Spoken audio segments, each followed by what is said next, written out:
Happy Tuesday, everybody. Brett Thompson here, Thompson Law Group. We are doing another installment of the hashtag Teaching Tuesday, the hashtag Closing Ninja Classroom right here at the World Headquarters. Today's topic is parole evidence. Some people say parole evidence. I pronounce it parole evidence.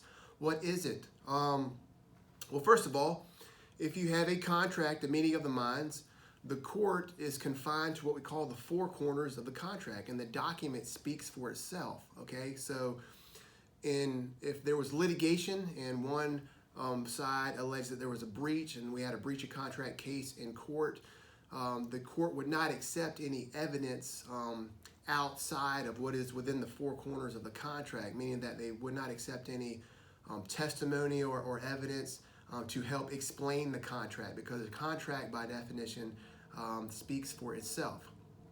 However, there is an exception called the parole evidence rule. What is parole evidence, you may ask? Parole evidence is oral or extrinsic evidence of negotiations that occurred before or during the period of the agreement was being reduced to its final written form.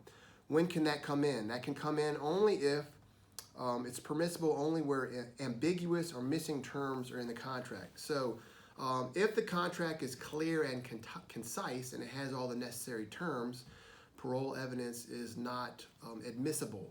However, if there's some ambiguous language, if one part of the contract has conflicting terms with another part of the contract, then the court may allow some testimony or evidence just to clear up that portion of the contract and nothing else.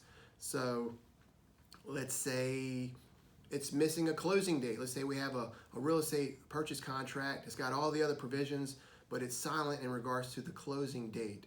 Well, the court could then entertain parole evidence. And so they would entertain testimony, emails, whatever, other evidence, which would lead to what did the parties agree to, or what did they contemplate in regards to the missing term, which would be the closing date. So that would be an example when parole evidence would be admissible. So, but if the contract is clear and concise and complete, the court is bound by the four corners of the contract, and no other evidence is admissible in the case of a breach of contract litigation. I hope that is helpful. Parole evidence. Happy Tuesday. See you next Tuesday.